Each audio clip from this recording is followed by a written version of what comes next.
On this week's podcast, Poetry in Motion and Shelburne versus Sligo as John Martin stands out and sends the Yates country boys packing. Shels women border on defeat but eventually draw a line in All-Ireland Cup against Bows. And will Shels be content on the continent or will they be Euro trashed? We've excelled ourselves and have the spreadsheet to give us the answers. Hello and welcome to episode 19 of the Here to See the Shelburne podcast. This is Lee Daly, again sitting in for Andrew McGowan, and I'm joined by Donnacha McGagan. Donny, I spent my Friday evening watching the Reds win and coincidentally ended up standing beside you, which is a rare enough event. How was the whole evening for you? Very good, Lee. Rare enough event indeed. At matches we see each other a lot, but are rarely shoulder to shoulder during the game. A little bit like our own relationship, Lee. It eventually hit full blossom, full bloom. But it had potentially a bit of a rocky opening salvo. I was actually there with a friend of mine who was at his first ever Shels game. So it was interesting to get a different perspective other than the hoary old sods like myself and yourself who've seen it all at this stage. But poor start. Very exciting opening half, all told, and ultimately the most important thing, we said it going into the match, a win by any means. So delighted to get the 3 points in the end. I really have no idea to what you're referring to, Donny, as I always feel we've been brothers in arms since the very first day we met. But anyway, we'll get to it really. So just before we get to the early Sligo goal, we might just talk a bit about the team selection. So there was obviously a few notable things here. Probably most notable of all, Conor Kearns was out. I know Damien Duff had said that he was maybe going to be available, but he ended up not being available.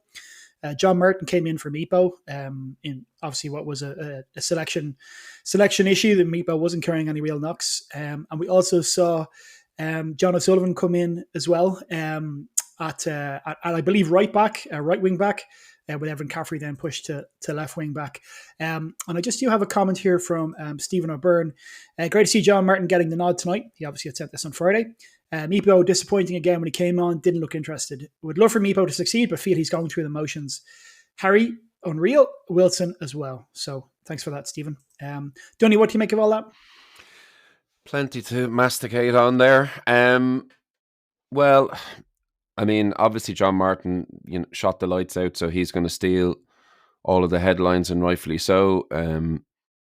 We're a long time going back to a Shels hat-trick, and that was obviously Jack Moylan, and even further to go back to get one that didn't involve any penalties. So it was great to see. I think it's a little reductive to immediately then say, well, John Martin can do this, then automatically put him in the team and we have a winning formula.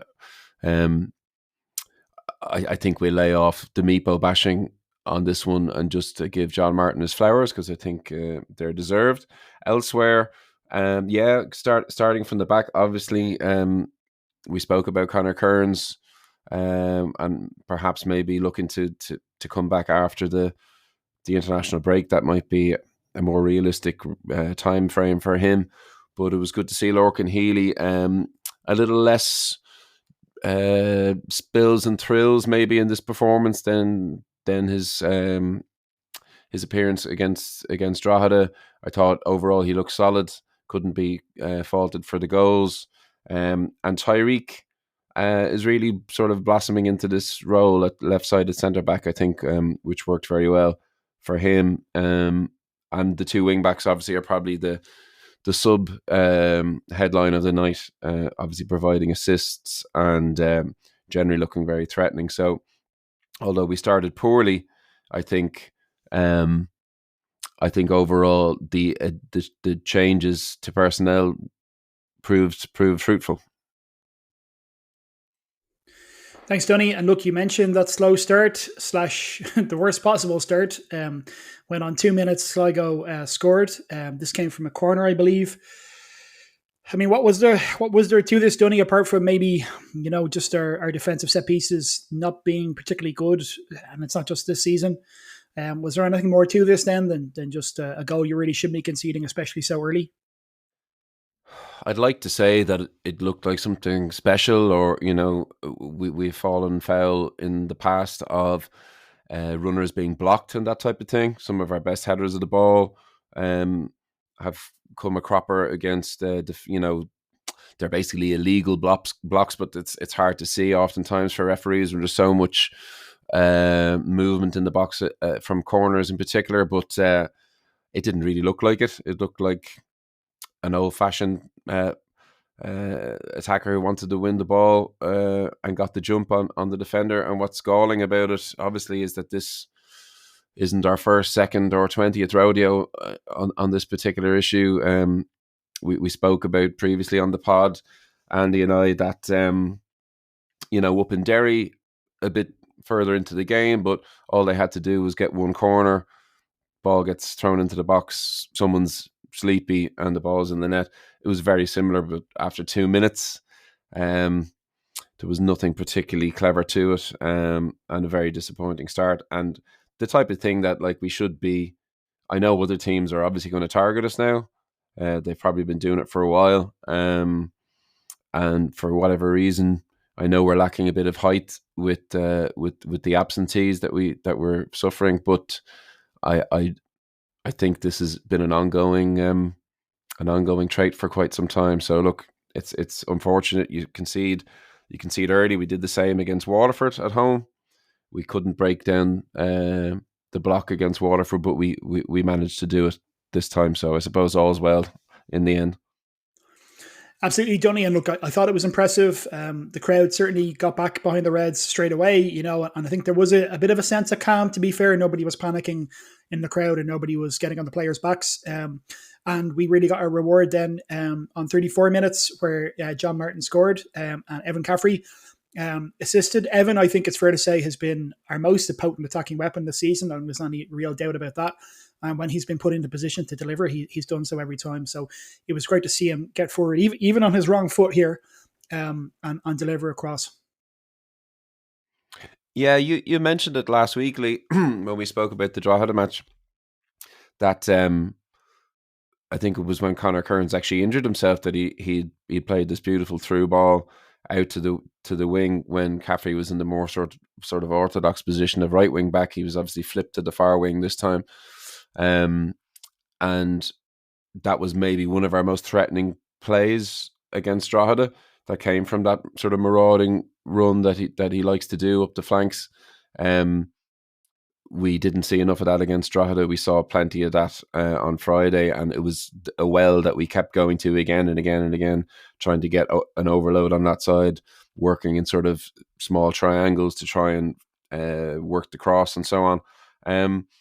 And yeah, it was great to see it bear fruit. Caffrey has been good for chipping in with goals.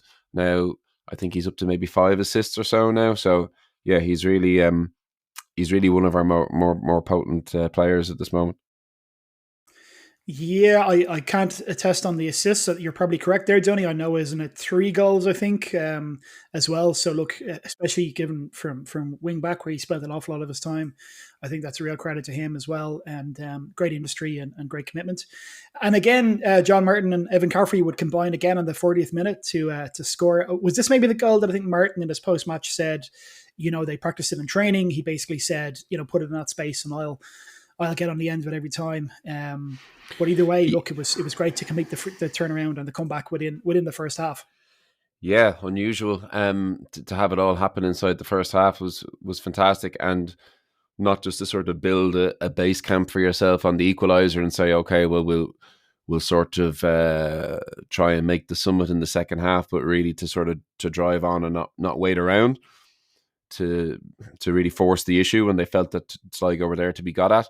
And yeah, for me, I think the pick of the goals for the team in red of the night was definitely John Martin's second. The first was him just anticipating when the ball was going to arrive. The reason he kind of looked offside, I think, is because the defenders around him for the first delivery just didn't spot when Caffrey was going to play the ball, and Martin was Johnny on the spot, you know what I mean? And as soon as he played it, he was in there. But the second goal really required a bit of fakery on John Martin's part. I think he feigned to go forward closer to the goalkeeper and then drifted away just as the ball was about to be delivered, which obviously the defender saw him moving one way, tracked that and run. But when the ball landed, he had actually managed to pull away further and had a bit to do. We were kind of pretty much in a line with the far post there, and there was every chance I thought that it might have ricocheted back off the post. It's one of those ones that could have sat up into the goalkeeper's hands, but it had enough of spin off his forehead to thankfully to go in. And yeah, confidence was high then, and a brilliant end to the half. Yeah, it really was. And look, I think that everybody was pretty happy about that. Defensively, there were some changes there, and obviously the shape has remained the same, but a few changes in personnel. And we have a comment here from Alan Fraser just on that point, unrelated to the draw, but with Gannon back and Tariq doing so well at left side at centre back, should we go with Caffrey, Tariq, Cam, Gannon, and John O'Sullivan as a back five and push Coyle back into midfield? What do you think of the merits of that, Dunny? And sorry, that comment was from Alan Fraser. Thanks, Alan. There's a few moving parts in that, Lee, most of which I would think sort of appear to me to be the obvious choice. Tyreek, I think, has played himself into the team. If we're going to persist with the five, and look, if past his prologue, this is just going to keep rolling on every week. So let's just assume until we see otherwise, it's a five. So yeah, I think Tyreek has to be picked now as the left of a three. And then obviously Caffrey plays himself into the team as well. I think this flipped role to the left side, it didn't work before when we had Tyreek on the right and Caffrey on the left, but I think that might have been, I don't know, I think maybe I was looking too much into the fact that neither were having a great game, and obviously he's had a brilliant game there. So on either flank you could have Caffrey. John O'Sullivan is the one for me.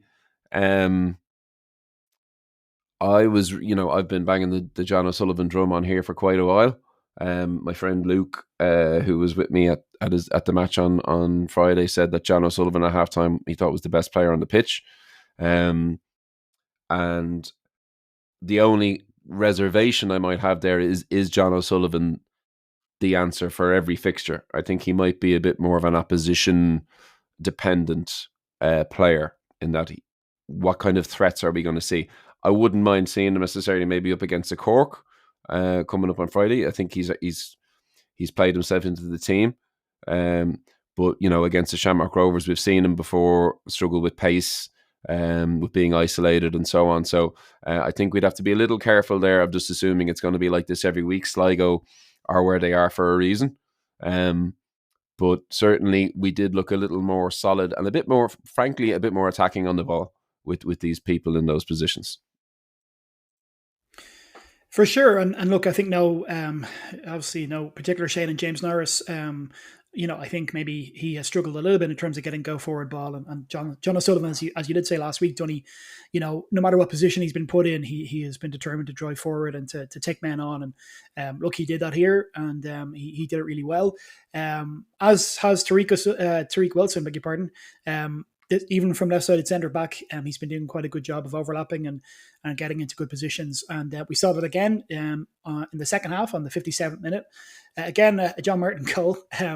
I may have remarked about this goal. They don't let you score goals like that anymore. Very reminiscent of, I believe it's the shit 90s goals account or whatever it is from back in the day.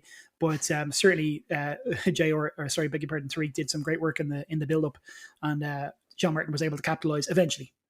Yeah, I think that's more natural to Tyreek's game. Obviously, is to particularly on the ball or when he sees maybe a return pass being likely, he will just instinctively follow forward.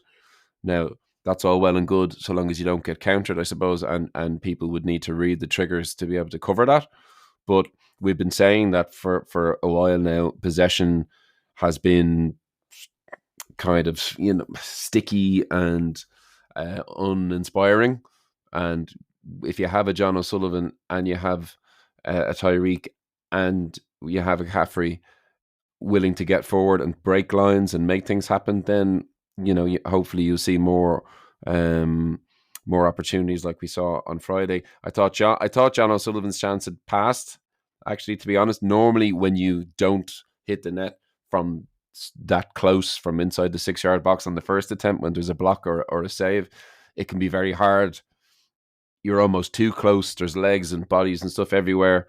I think Morris Fraser had captured a great image of it, where the ball looked like it would never go from that position. It would have been hard to see how he managed to swivel onto his left foot.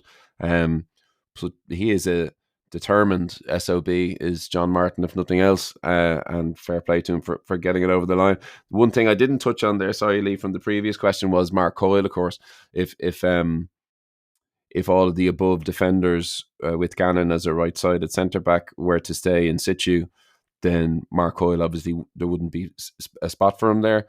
I think that's a win-win, frankly, to have Mark Coyle available to go into a midfield, which has been a little bit lighter without him.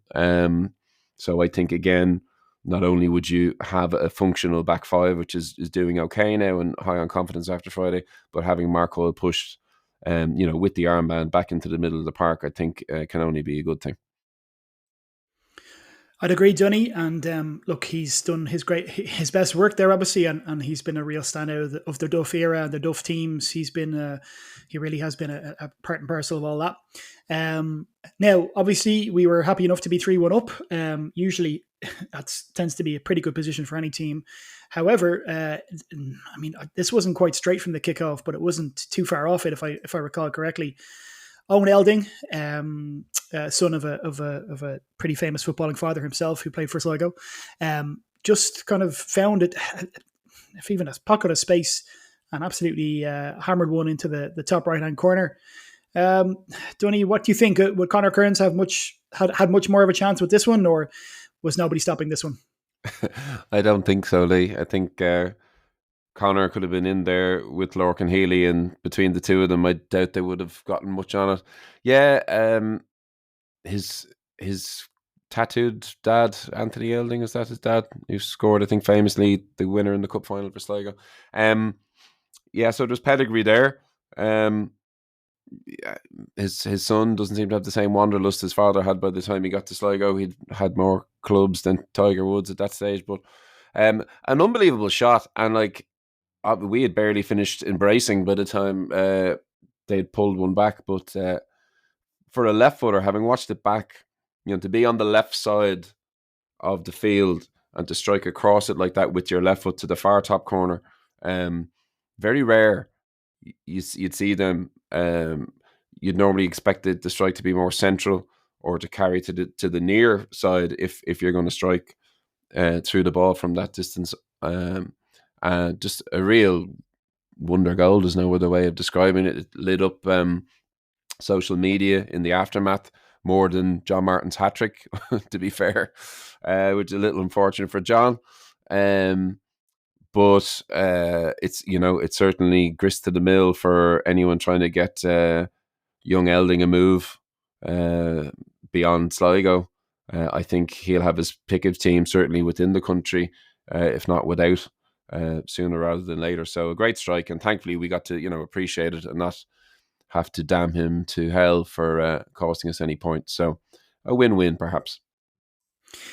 Yeah, I mean, as a fan of football, you generally want to see your team win and do well. I think that was one of those rare strikes where you really couldn't begrudge it, given how good it was. But thankfully, obviously, it didn't have a material outcome or a material impact on the game. So, Dunny, 3-2, I think it's fair to say that, Sligo didn't really majorly threaten after this, and that we were comfortable enough. But at the end of the day, despite having scored 3 goals, we were still staring down the barrel of not actually winning the game. Do you think that's acceptable? Should we be in a much better place than, hanging on for the win against the bottom place team at home? It's a bit of a mixed bag, isn't it, Lee? Like the sublime and the ridiculous. Some great moments, some displays and periods of dominance where you're like, okay, well, we're motoring now. We look like the superior team, and then, as you say, having to be very pragmatic in our defence for quite some time after that goal. we all would have looked up at the new scoreboard and looked at the clock and gone, Jesus, there's an awful lot of time left here for this to go pear shaped completely. So I would, to say that the glass is half full, I would remark that the game management was actually pretty impressive considering how lacking it's been often this season. That we managed, as you say, to see it out without too many harem scarum, Jesus, that should have been a goal moments for Sligo. We didn't overly threaten ourselves, let's be honest, but we did kind of dampen the game to a point where Sligo were huffing and puffing without much clear cut opportunity. Whether we are sort of generally underachieving, I think it's pretty obvious that we are. Possibly epitomised on the night by Ellis Chapman, who I thought, having shown in the last while improvements and good performances, and he got his goal and so on a while back. I thought Friday, where he stayed on for the full 90 plus, was his worst performance in a red shirt so far. And frankly, like, at this stage, I wouldn't just single him out. There's an element of frustration with that, where someone has the ability and you're not seeing it. I don't know, maybe was he in his head a little bit, it being against his former side, and he was maybe trying too much, but very little that he did amounted to anything. I thought even his basic sort of touch and keeping possession was off. So yeah, I think we have a right to, I think not you and I per se, but I think the management has a right to expect more from players like him. I think the management have a right to feel a little let down by performances in the round from some players, but it is heartening to see that others are stepping up. And as we might touch on in a while, Lee, the presumed return of some big characters on the way. Yeah, thanks, Dunny. Let's get to that now, actually. I mean, in his post-match, Duff said that whilst Cork might be kind of too soon for a lot of people, he would anticipate that he have a full squad to select from after that. And obviously that's the return of, the people we've been talking about in terms of Temple, Barrett, Boyd, Bone as well, I suppose. He feels that he will have a full squad to select from too. Once maybe we are looking at signings, and look, we all know what the player market is like now. You're looking, in a lot of cases, in terms of quality of players having to come in from the UK, whether they be Irish or from other countries. Dunny, would you be hopeful then, come the first game after the break, which is Rovers at home, I believe, isn't it? We'd have a full squad to choose from, and perhaps even, an improved squad to choose from? Sure, and free beers in the fan zone for everybody, and 3 points guaranteed. I think it can't be worse, right? It can't be worse. Although I think Paddy Barrett's injury happened, as did Lewis Temple's, if I'm not mistaken, in an 11v11 friendly match, or in-house match on a bounce week, as they call it.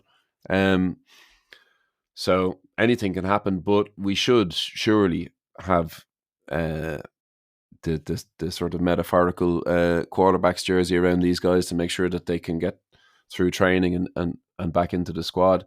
Whether they get straight back into the team is a different thing, of course. You'd hope that at least one of those three centre backs would be fit, available, and able to play for that Shamrock Rovers game.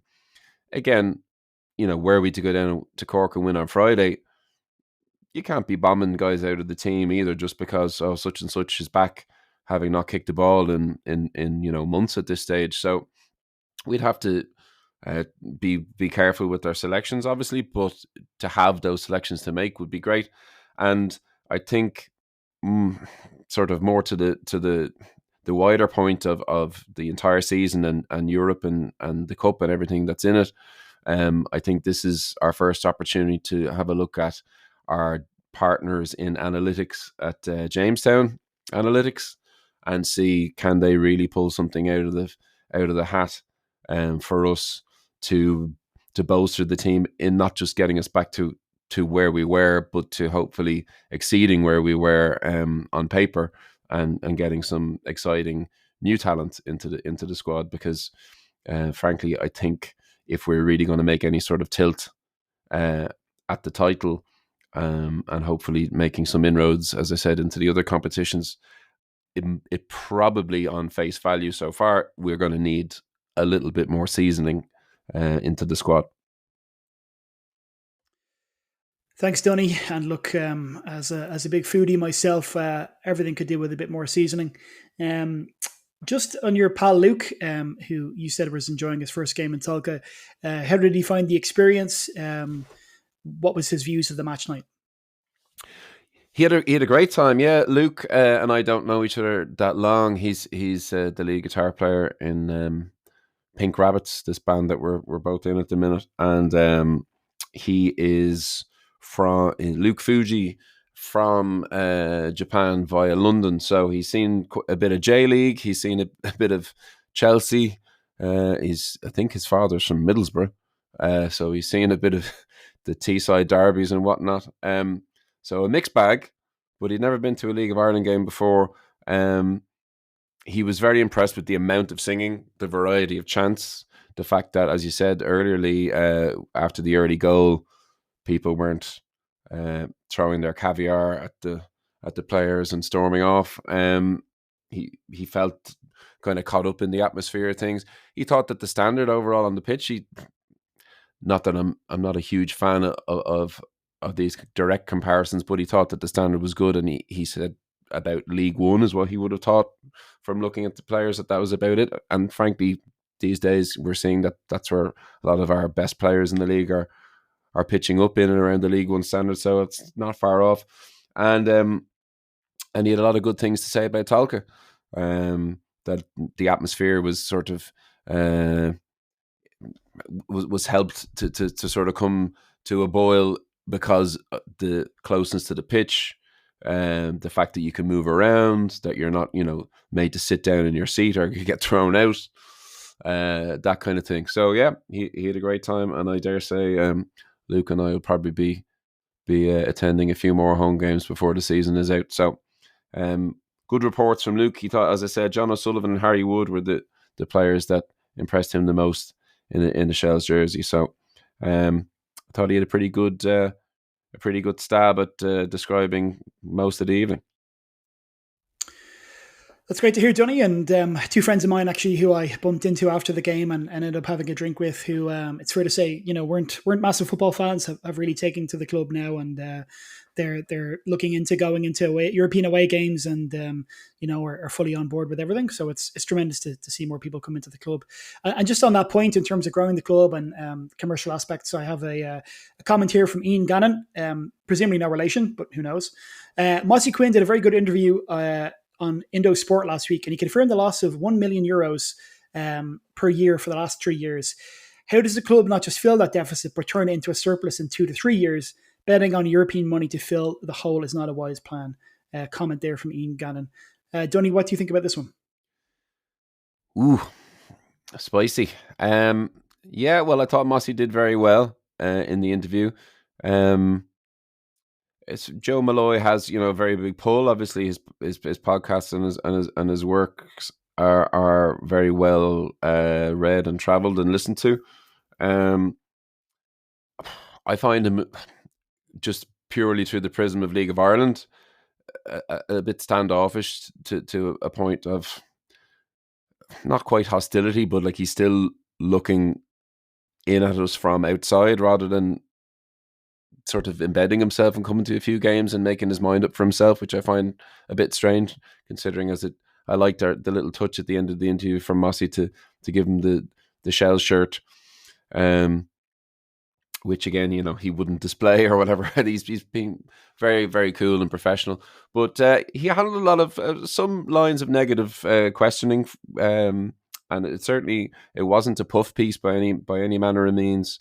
For Mossy, he had a lot of difficult questions to answer, some which would have gone into years prior to his involvement with the club, and issues that it wouldn't have been fair for him to be put on the spot of. But I thought he handled it very well, and they seemed to have a good rapport, and it made for good viewing for me anyway. Regarding the deficit, I believe it was you who gave me the metaphor, Lee, that I've used on this pod a few times before about investors sort of seeing the club as a greyhound or a horse and buying, one leg of it with money that they can afford to lose. So again, and I think Mossy alluded to it in the interview, that this investment is a sort of a kind word to put on what is effectively a donation to take part in whatever trip, metaphorical or otherwise, that you're going to have while involved with the football club.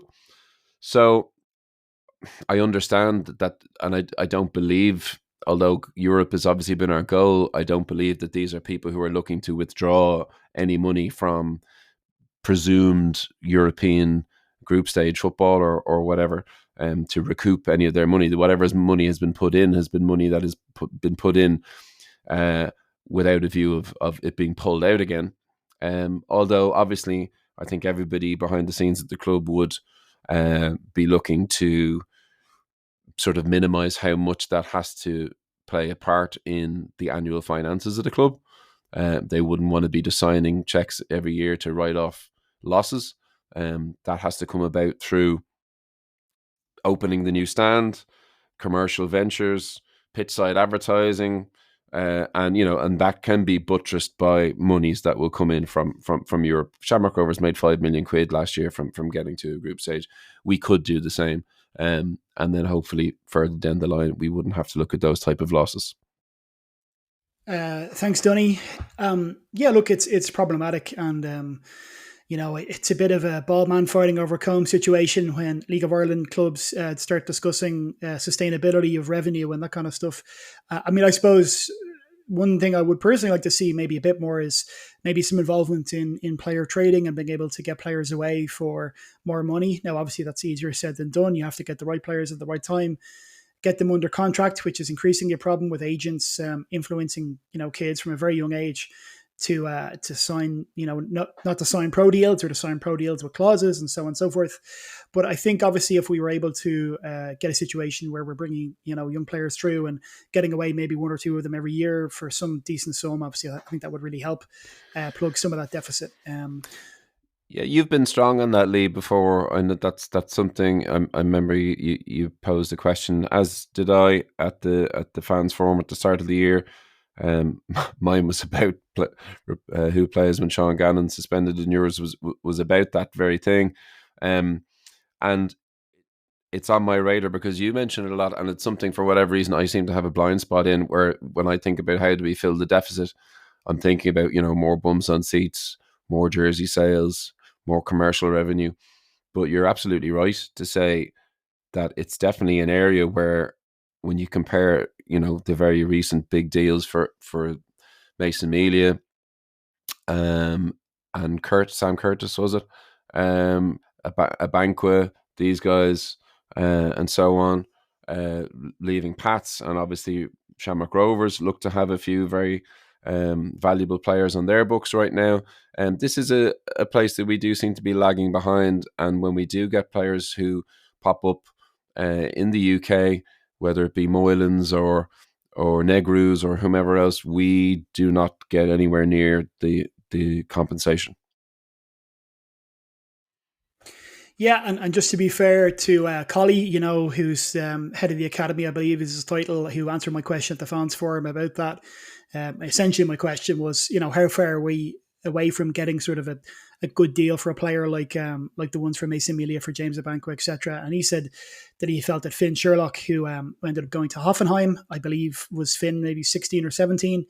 That was when he felt we really could have gotten away, but unfortunately events conspired there. So look, it's easier said than done, and I know that I'm sure that everybody's working very hard on that, and hopefully we'll be able to see the fruits of that very soon. Okay, I think that just about wraps us up for the Sligo game. Just before I continue, just like to say that if people could like, rate, and share the show on whatever social media platforms they're on, we'd really appreciate it. Dunny and I do this essentially from the goodness of our heart. Whether it's a kind act or whether it's an unkind act. So we'd appreciate it being shared. And also to say as well that I'm still sitting in for Andrew, and that next week we'll have to see exactly what we're going to do in terms of the hosting of the podcast. Okay, Donny might just briefly move on then to the women's game. We spoke about this last week. This was in the Avenir All Ireland, not All Ireland Cup. Trips off the tongue, doesn't it? Well, answers on a postcard to the distinction there. But anyway, so this ended up being very much, as we kind of predicted, a bit of a run out for some of the lesser seen Reds players.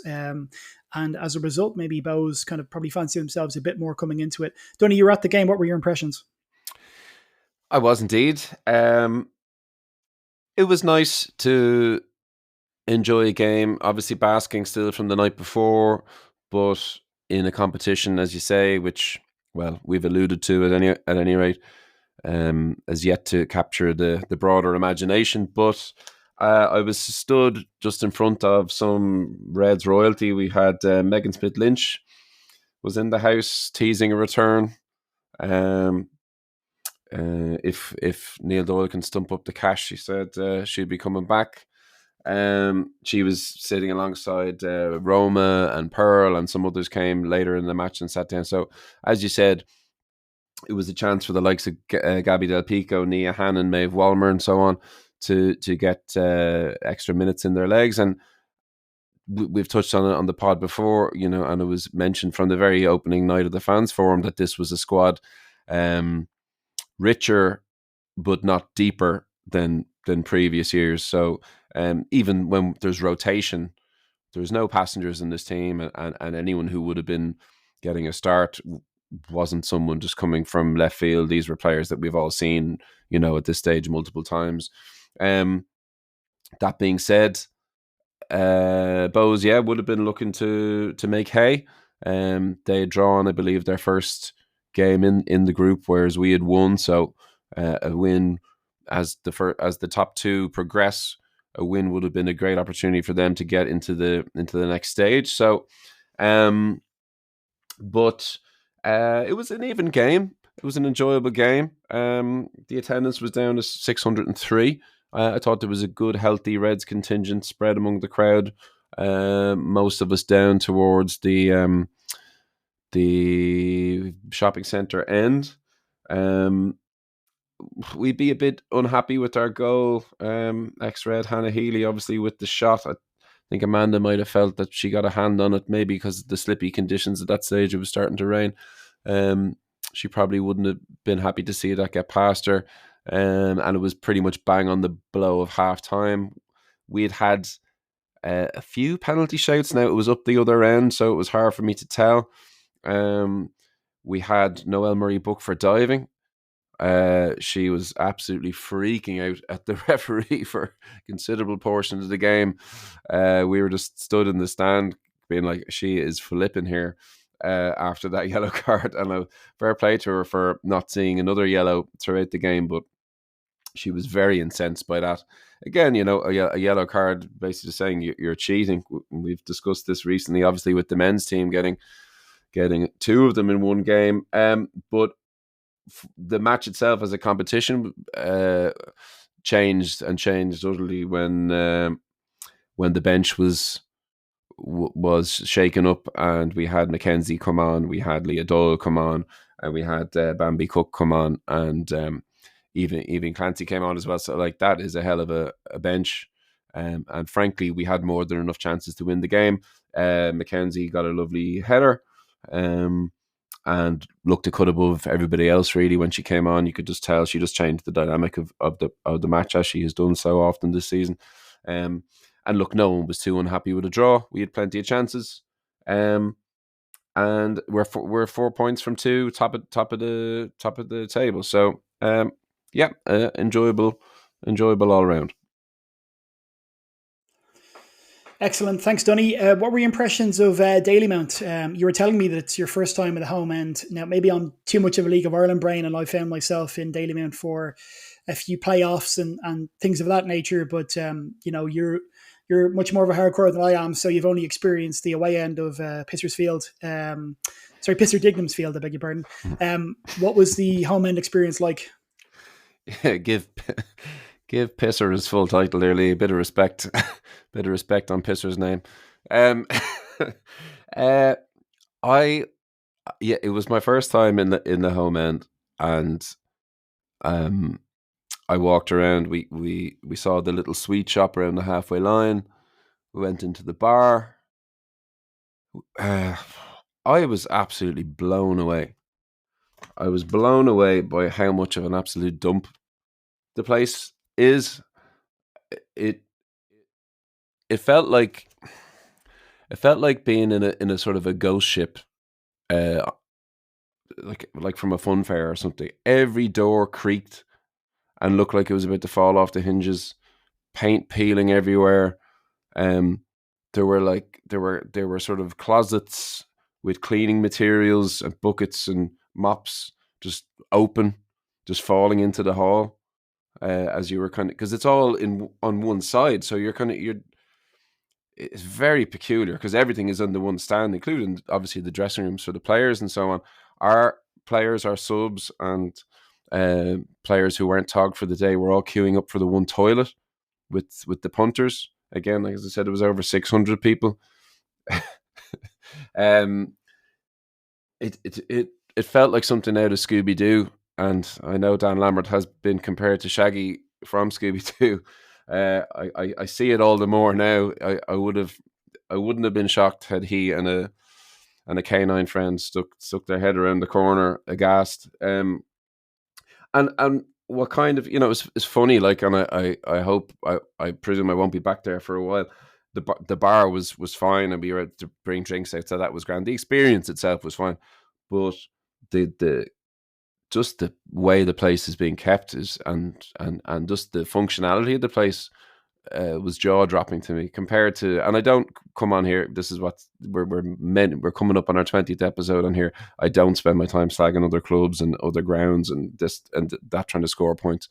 But like, having been around other League of Ireland grounds over the years, it is staggering to me that this is the one that got all the politicians rowing in behind them. That this is the one where everybody is so sure has to be saved, that it's pivotal, that it has this joie de vivre, this je ne sais quoi that no other stadium possibly could bring. Talca leaves Dalymount in the dirt, and I know I'm biased, but like, it's not even close. I would say Richmond Park leaves Dalymount in the dirt. Even Tala, for God's sake, like, which I hate, soulless as it is. I was floored by how bad the place is. Yeah, and so this romanticism around it that they stir up is Emperor's New Clothes stuff. So good luck to them, because the place needs to be leveled, and it may or may not in future. But I'm glad for one, Lee, that with your help, obviously, that we are where we are and we aren't there. Thanks, Dunny. Obviously, the help of many others as well helped in terms of preserving Talca Park. But look, we'll move on from Dan's Labyrinth to other matters here, to the European draw. Now, a few caveats, I think, to this, because the questions are coming thick and fast when something was posted about this earlier. So the website that you want to go to, and we will put the link in the show notes, is Kassesia.net. It's KASSIESA.net. And you want to click then on the Champions League seeding tab. So I'm going to have to just spend a little bit of time just going through a few things here. This is all based on the information there, and there's also a bit of speculation on my part, and any mistakes are on this one are very much owing to myself, where I took a look at the seeding and also the regionalisation, the history of regionalisation that UEFA tend to employ within round one of this of the draw. So we'll kind of get to it. So essentially, the draw now consists of 14 pairs of teams, so making up 28 clubs.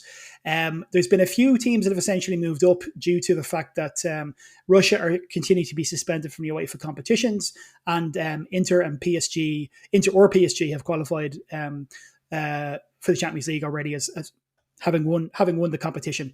So that's meant that a few bigger clubs have kind of moved up.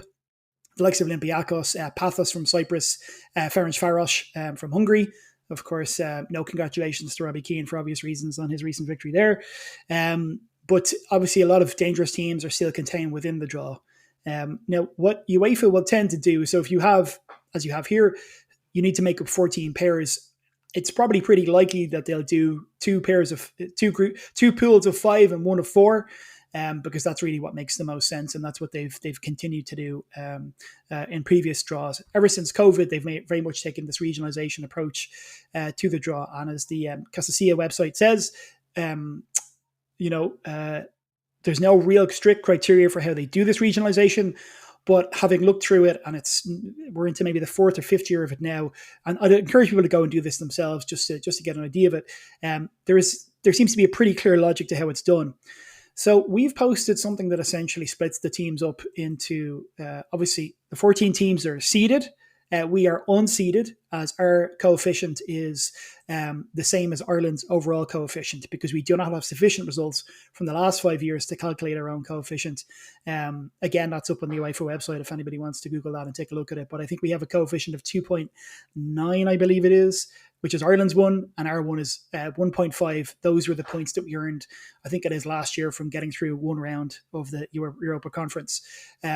Which is to say that I know that people have a lot of different considerations when it comes to our European draw, but speaking personally, I will happily row to the Faroe Islands while subsisting on a diet of mackerel and seawater, if it means that we get an easy draw and we get the coefficient points that are required for us to continue to be in better placed European draws. Because the way things are going, and especially if Shamrock Rovers, for instance, continue to get decent European money, we really will want to disrupt that current monopoly and potentially duopoly if anybody else ever gets in on the league stages, because the money there is simply astronomical and not something really you can compete with. To our earlier comments about European money. Anyway, so all this to say, we have, or I have, again, because I do want to, if there's any errors within this and this ends up being totally wrong, I want to make sure that I carry the can for that by myself. So we've divided essentially the teams into the teams that we think are kind of unlikely and the teams that are likely. Every team is possible, but some teams are unlikely and other teams are likely. So the 5 teams that we think are unlikely, this is all up on our social media as well, are FCSB from Romania, obviously the former or continuing Stoia Bucharest, whatever you want to say, Ludogorets from Bulgaria, Zrinjski Mostar from Bosnia, Drita from Kosovo, and FK Budućnost Podgorica from Montenegro. Also, by the way, I have totally bullshitted those pronunciations, so I'm sure I've butchered one or two of them. Can I just jump in here, Lee, to say, just for the listeners' benefit, that last year, just privately, you and I would have been discussing this regarding who we would have potentially been up against in the Conference League pairings, and your predictions as to who would be regionalised and unlikely to be regionalised with us was basically spot on. So obviously Lee can't be sure that this is how it will turn out and that the regionalisation will fall in the exact way that he has laid it out. But his predictions last year were very, very accurate. And in general, there is a bit of a picture emerging from the teams qualifying over the last number of years that suggest that there are pairings and travel arrangements that UEFA don't want to inflict on certain teams to make them travel too far in one direction or another. So it is based on good evidence. Thanks, Dunny. And I don't recall exactly if the spreadsheet somewhere, I'm sure. But look, the rationale behind this is that essentially those teams are unlikely because they will have to be in an eastern or southern regional pool, along with the 5 unseeded teams that come from, generally speaking, countries even further to the east. So those unseeded teams are Dinamo Minsk of Belarus, Kareti Alamati of Kazakhstan, Iberia 1999 of Georgia, Noah of Armenia, presumably no relation, and Milsami of Moldova. So UEFA, it seems to be very much based around, roughly speaking, are you no more than 2 flights away realistically, 2 commercial flights away realistically from where you're going, and not making anybody travel over, it's fair to say, maybe 1,000 kilometers or some distance of that nature. So when you consider all that, you could probably swap maybe one or two of the likely teams in for some of the unlikely ones. Kosovo, Bosnia, Montenegro, it's not unheard of that they might end up in a group with sort of a more central or a more Western team. But again, in terms of a finger in the air, it's kind of the best we could do. So in looking at the likely teams, and Dunny, this is where I'll throw to you. We might just go through these one by one, and you might just give me your take on them from a sporting perspective, and then also as from a fan's perspective in terms of how easy they are to get to. Sure. So starting out with Olimpia Ljubljana of Slovenia. From a fan's perspective, I would enjoy this as a destination. I don't believe there are direct flights at this time of year as we're speaking. It may change over the summer, but you could certainly get there from the UK.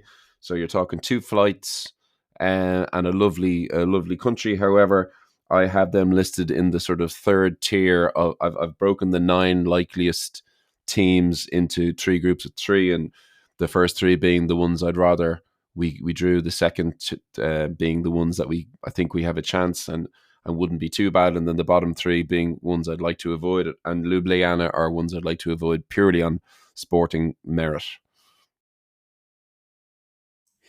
Yeah, I'd agree with you there, Dunny. I think, did they make the Conference League group stages last time and did okay? Maybe there was something of that nature, I think, as well. So moving on now to the next team, Žalgiris Vilnius of Lithuania. A little harder to well, not that I'm certain about anything, but even this was the kind of the one I was least certain of. I'm not sure between themselves and Riga whether to put them in the second tier of the maybe we'd have a sporting chance here or we're unlikely to win. But I certainly wouldn't. I have them at best 6th of 9 in order of merit, 1 being the one I'd like the most. Vilnius, again, not too difficult a place to get to, and I'm sure nice when you're there. But I think for this stage of just getting through, and I think the overarching thing here, Lee, is we really, and we might touch on why later, we really do just want to get through this round, and we can worry about our suntans and whatnot after that. So Vilnius, like Ljubljana, would be a no from me.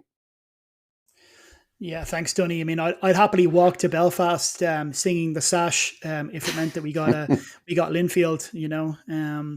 Commentary in from Carol Smith. Bucharest was a kip. Loved Vilnius and Ljubljana, 2 class towns. Thanks, Carol. Some very good local insight there. And again, good to see some great honesty from our commentators. Okay, Dunny, let's move on quickly then to the next team. Kuopio of Finland. Kups. I assume that's how it's pronounced. It seems like it's an acronym. I couldn't be quite sure. Yeah, let's go with Kups. Derry struggled to beat them, but did eventually the year before last, if I'm not mistaken. Based on that and their location in Finland, I put them in the kind of bang in the middle tier as being like, if we draw these, will I be making the trip? Yes. Not as nice a destination, I would hazard, as Ljubljana or Vilnius, but get audible. 2 flights minimum, I'd say. 2 flights more than likely will do it. But on the field, they're no mugs. I know Andy has said to me in the past that he thinks they're a decent team. Again, these, from year to year, just because Derry were able to get past them a couple of years ago doesn't mean that any given year we could have a right to expect to win. But given some of the other opponents, I think they're a nicer draw than some, less nice than others. So really bang in the middle of the pack there. Thanks, Dunny. Before we turn, well, just two comments to take us to our next team. Firstly, from Andy Cycles Dub on Instagram, other cycles are available. Just know for a fact it's going to be Gibraltar again, as long as it isn't that Europa Point Kip. So those of you who had Kip on your bingo cards are going to be happy there. John Fraser as well, also writing in with a comment that essentially says that he expects UEFA will do something to kind of keep us away from Gibraltar this time. Can't possibly think why, John. Obviously, UEFA do have some teams that they formally keep away from each other. Off the top of my head, it's Gibraltar and Spain can't draw each other, Kosovo and Serbia. Obviously, Russia, I think it's Ukraine and Belarus, they can't draw each other. If we've managed to edgelord our way into those pairings, I think that's something to maybe be a bit proud of, but we will have to see. That obviously brings us to our next team, which are Lincoln Red Imps of Gibraltar. Well, I would echo some of the previous remarks. There is an element I can't help but feel that there's an element that this was in the offing the moment the SH1T hit the fan last year. The moment we made front page news, the La Linea Reds were front page headline makers. Terrible scenes here and so on in the sports bulletin as well. That we might have to make a return, bigger and bolder than ever.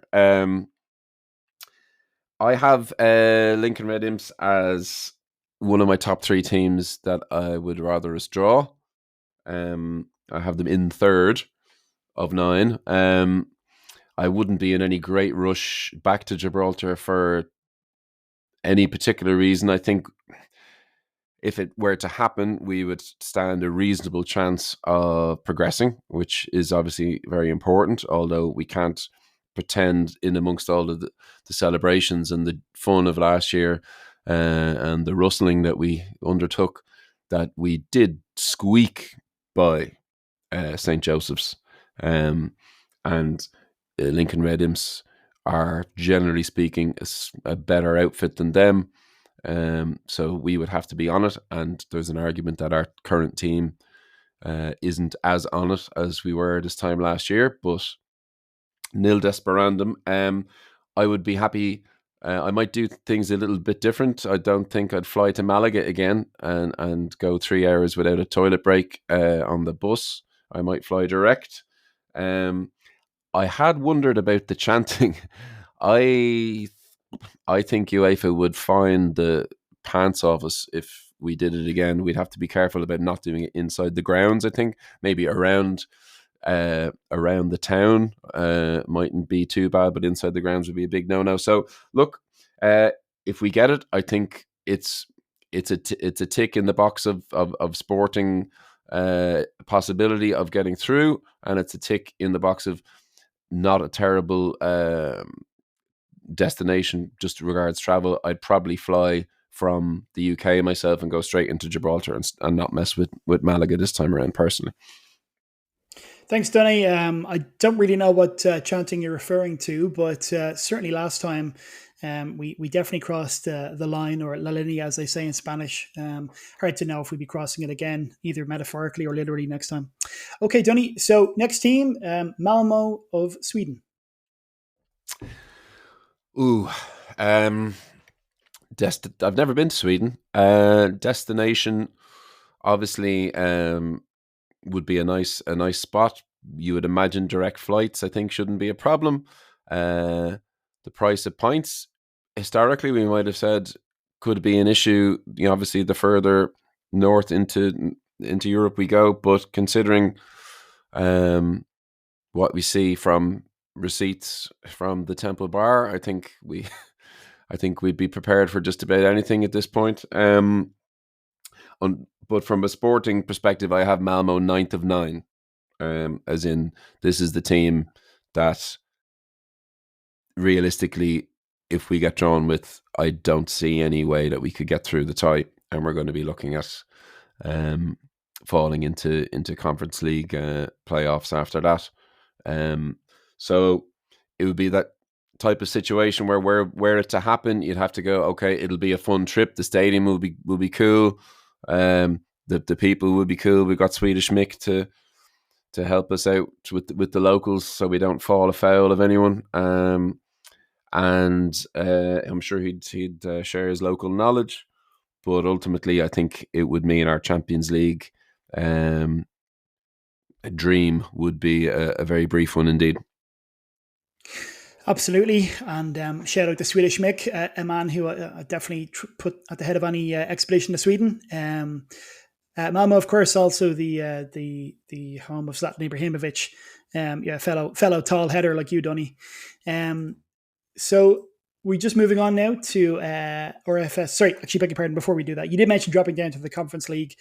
Perhaps the subject for another podcast, but it is important to bear in mind that if by we might be able to steal seeding from teams if we beat them within the Champions League playoff. There's further details in that under the Conference League detailing of the Champions Path there. I believe it's the likes of Linfield are going to be seeded for that, and if we beat them, obviously, that would be very beneficial, because we would then retain their seeding then for the next round, because those draws have to be made before that round actually takes place.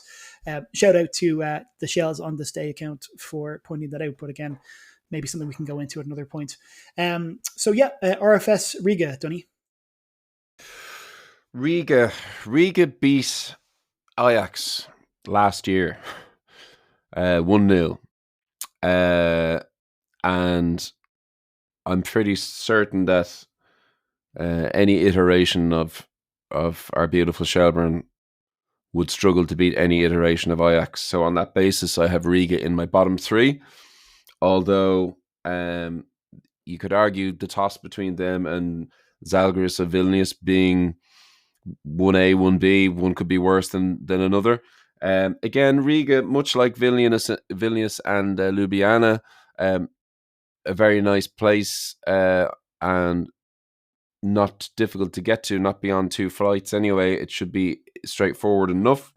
I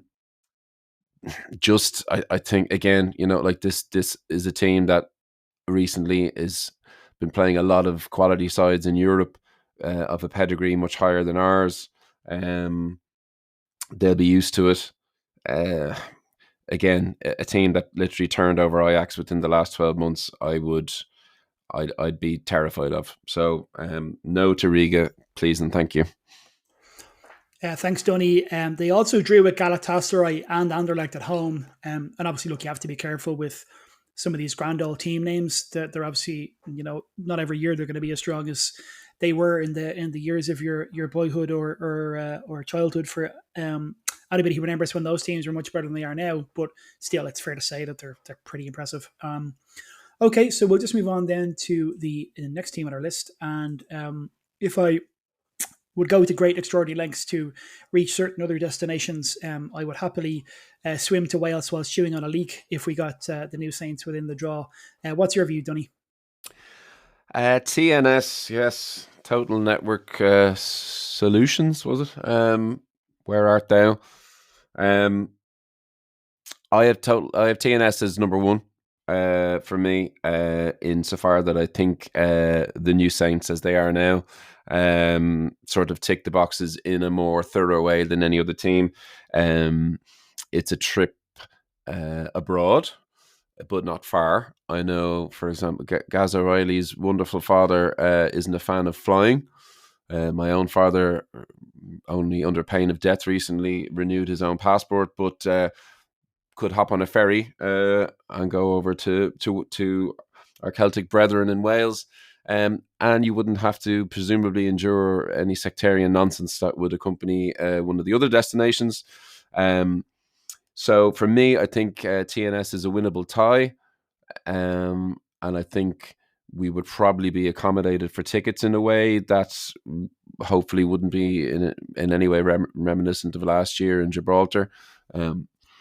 And I think would be less of a tricky fixture policing wise and whatnot than another one. So for me, TNS is number one with a bullet. Yep, it's also an hour drive from Liverpool and Manchester airports, albeit I think, look, in terms of making a day or two out of it, I'm sure all Reds fans would be interested in getting the ferry and seeing where that would take them. So, Donny, just to our next team, I think I have this pronounced correctly. Breidablik of Iceland. Breidablik is what I heard, but it was probably from Owen Doyle or someone saying it. So Beg your I, pardon. I wouldn't. I wouldn't be taking that to the bank either. But I'll go with Breidablik. I watched these a few times in the last year or two.